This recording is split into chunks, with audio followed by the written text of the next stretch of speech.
Hey folks, Baxel here. Today we're talking about macro. Macro is really hard to talk about, and here's why.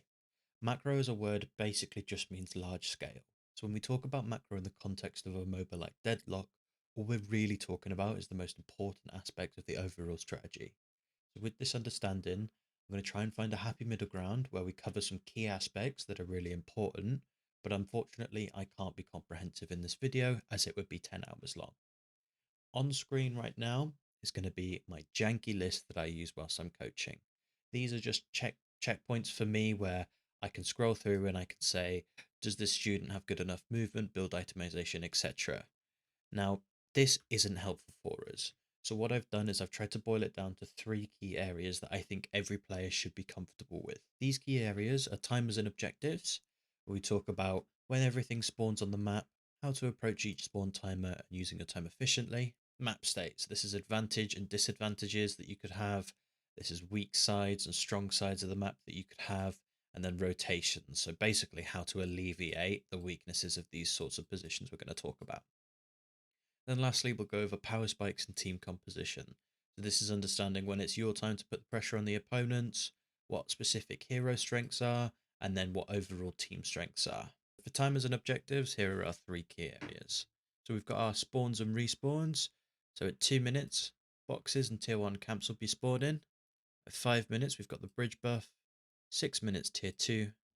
8 minutes, the Sinner's Sacrifice and the tier 2 camps. And then in 5 minute intervals after this, you'll have buffs, earn, and mid boss as things that will be there and available. So mid boss will be available until it's taken. And then you have the 7 minute respawn until the mid boss is available again, and 4 minutes duration on the buff itself. Now for earn, that'll stay on the map at all times unless it's taken, and then it'll spawn at the 5 minute marker. So it spawns on yellow lane at 10 minutes and alternates sides every 5 minutes. So you can think of it as yellow lane is 10, 20, 30, and so on. And the other side of the map on green lane is 15, 25, 35, etc. So you should know which side it's going to spawn, and naturally that can inform your play and where you want to be on the map. Now for all of the respawn timers, I've got them here. It's important to understand that these respawn timers, once you get to grips with them and you're aware that, say for example, you took a box route at the start of the game at 2 minutes or 2 minutes 30, then 3 minutes time, you can start to do those souls again. These sorts of things will become more and more useful the more experience you gain in the game. Next is how to approach each spawn timer. So minion waves spawn in around 30-second intervals at the start of the game. So what this means is at the 2 minute marker, you don't really have enough time to do a full box route. So you either have two options. You can stay in lane and you can prepare to shove the wave as quickly as possible and go and do a box route or the tier 1 camp in that downtime between waves. Or alternatively, if you've shoved the previous wave, you can do a smaller route or maybe kill the tier 1 camp with an ally to kill it as quickly as possible and then get back to the minion wave.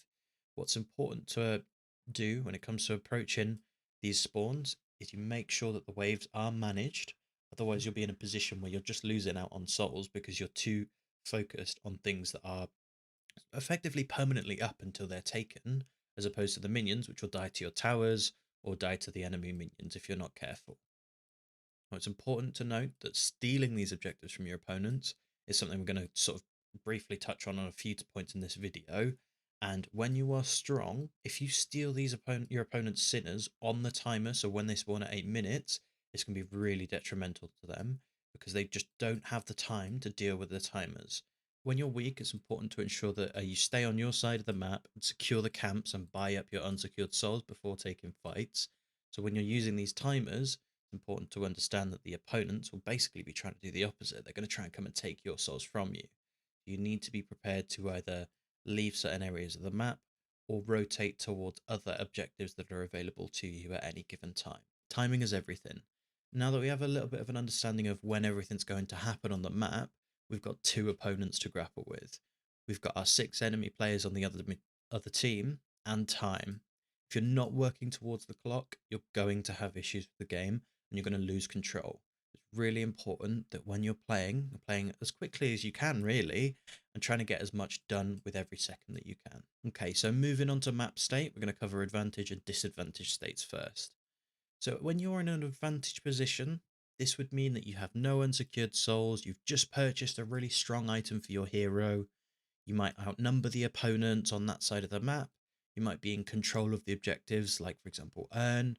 You may have more ultimates than the enemies, and you may have a better team fight condition. So things like getting mid boss or securing the earn might be easy for your team because you've got a Lash ultimate, a Dynamo ultimate, these sorts of things.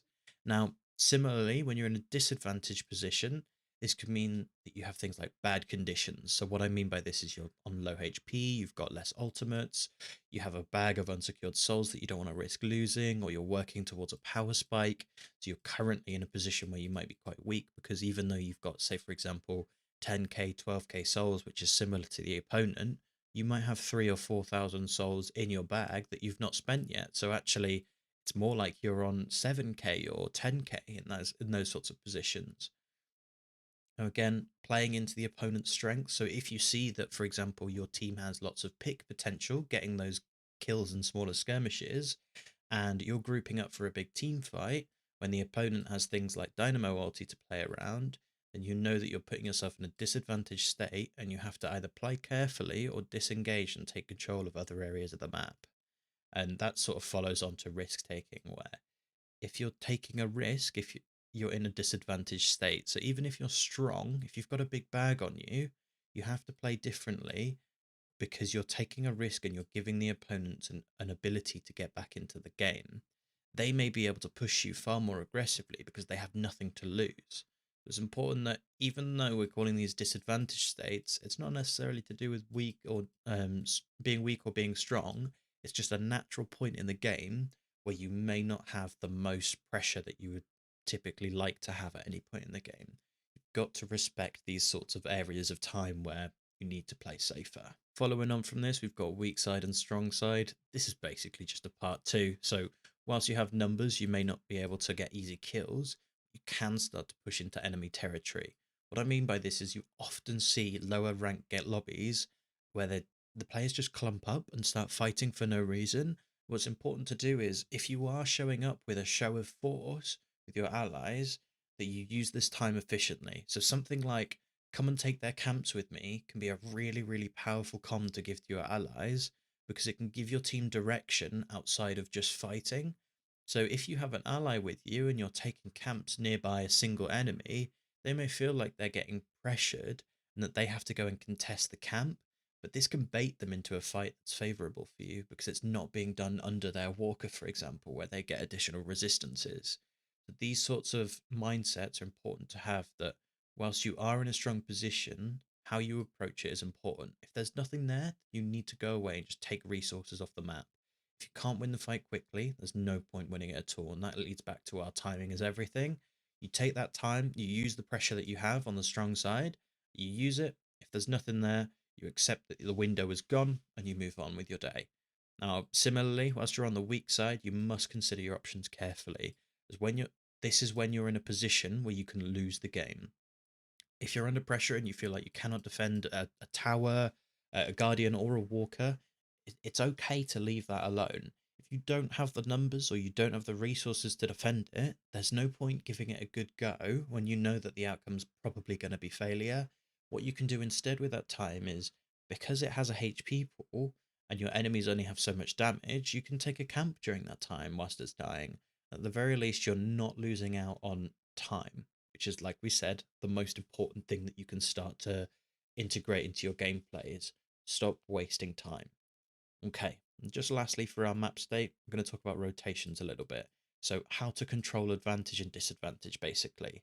If you're confident that your side of the map doesn't currently need you, it's time to start rotating and applying pressure elsewhere. So this could be things like stealing sinners from the enemy jungle, or going to another lane to take a tower and assist your allies.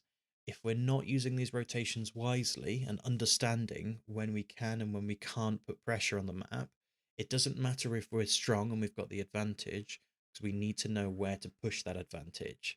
But as a rule of thumb, if there are no objectives on one side of the map and that's where you are, then you should look to rotate or farm. So, for example, if the urn has spawned on the other side of the map and nobody's picked it up yet, you can sort of make your way towards that side of the map, maybe do some sinner's sacrifice on your way, and then pick up the urn, and then all of a sudden you're controlling the flow of the game and you're controlling the map state whilst you're strong and you have that advantage.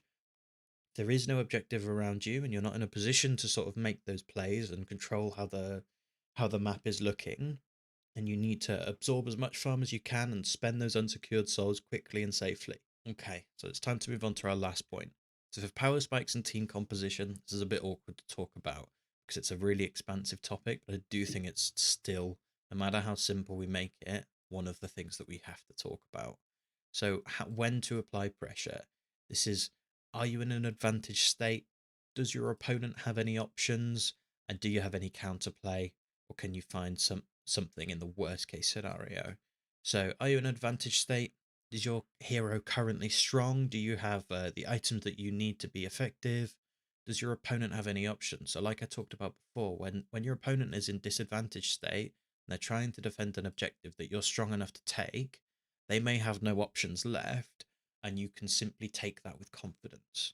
If they do have options, like for example, they've got some abilities you need to be wary of, do you have counterplay for those abilities? Do you have counterspell to dodge a Wraith's Lift? Do you have counterspell to dodge a Lash Ultimate? Do you have a Warp Stone to get out of range of a close quarters hero like Abrams? These sorts of things. If you do have that counterplay, then you can negate these options that the enemy has. And then lastly, do you have something to gain from the worst case scenario? Let's say more people show up than you were expecting. Are you in a position where you're strong enough to live for as long as you need to so that your allies can get something done on the other side of the map? These sorts of questions are what we need to be asking to figure out if we can apply pressure or if we need to back off and do something a little bit safer and more reliable. This ties into hero strengths. Ultimately, every hero is excellent at some element of the game, and this can be almost anything. With understanding, this can lead to pulling ahead or lagging behind in the game if you don't have enough understanding of what your hero does. We're going to talk about that in the context of team strengths. Specific hero strengths, that sort of falls under coaching, to be honest. It's not something I can do in a video because we'd be here for ages and ages, and it'd be really, really based on the meta. So those sorts of things change all the time. The general idea of what a team can do is something that we can have an understanding of and use in every game. So I've pulled some screenshots from some team compositions from Deadlock Night Shift Finals. Go and subscribe to them if you do care about improving. Their content is fantastic as it covers some of the highest elo professional teams in the scene at the moment, and you'll be able to gain a lot of information and understanding from watching better players play. So for this first team from Sneaky Golem, I'm going to say Kelvin's support, teamfight control.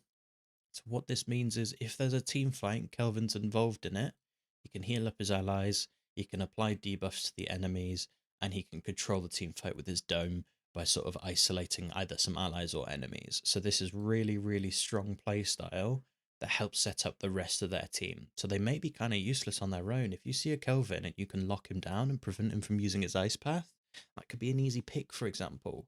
Now for Paradox, they're all about picks and small skirmishes. If you're in a position where as a team you don't really have any advantages and you're struggling to make a team fight work, maybe it's time you rely on heroes like Paradox to get that kill and give you a numbers advantage before you start pursuing bigger objectives. Someone like Viscous, they can absorb so much damage whilst they're in their ball form. They can cause a lot of disruption with their puddle punches, and their cubes can prevent allies from getting killed. Mo and Krill can often provide picks for the team with a Warp Stone or a Veil Walker, something like this, to give them the edge to get close to an enemy target. Or, again, they can just absorb a load of damage whilst the allies try and get the kill before the Mo dies, that sort of thing.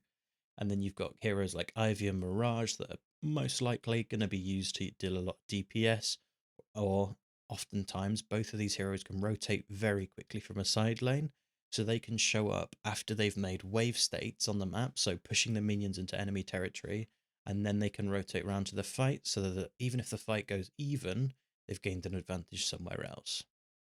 And then for a few more examples of team compositions, looking at Victor, super late game character. They are a front line, but they can carry the game really, really hard if they get into the late game. Similar to Infernus, and with characters like Paige providing support, Abrams providing sort of mid-game frontlining, and Bebop offering picks, and Calico offering burst damage. If these two get to the late game, I would think that against this team here, these guys can absolutely win hands down, just because of these two having such strong late game fighting power, and all four of these picks being able to supplement and support them. It feels like this team here needs to get some cheeky picks with their Paradox and their Mo and set up these two characters to get far ahead to where they can shut down this team before the ball gets rolling. So then with this last team that we're going to look at, so we've got Buff and Joyers versus Abrahams. So Buff and Joyers decided to get a lot of team fight skirmishing with Pocket, Doorman and Hayes. So this is peak potential on Doorman and Hayes. They offer a lot of DPS and also a lot of setup for their allies. Lady Geist, we don't know how they're going to be playing because we're just looking at compositions here, not their builds and not making any sort of in-depth assessments, just the general idea of sort of what these teams can and can't do given the hero lineups. So again, they've got some support in the sense of Page, and they've got some frontline and some disruption in the sense of Abrams. But because they don't necessarily have loads and loads of super late game strength, what I'm thinking about this team is actually sort of a mid game team where in the mid game, this Lady Geist is going to have a few items. They might have Berserker and some armors, and they're going to be able to deal a lot of damage without being vulnerable.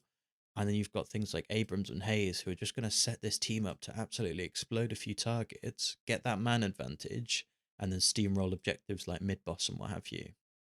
Now, conversely, what Abraham seemed to have done is they've gone for some teamfight disruption with Sinclair and some picks and frontline with Mo and Krill, and they've got more picks with Paradox. And then again, they've got this skirmisher in Calico. And then to me, it looks like if this team goes to late game, Mina and Victor are going to be able to win these team fights quite handedly just by virtue of them scaling quite well. So let's say, for example, in a worst case scenario, both of these team compositions get to the late game. What I'm thinking then, if I'm on this Buff and Joy's team, is I'm thinking we need to get a great Doorman ulti or a great Sleep Dagger to outnumber this team once we get a pick. Because in a fair fight, I'm picking Abraham's team composition every day.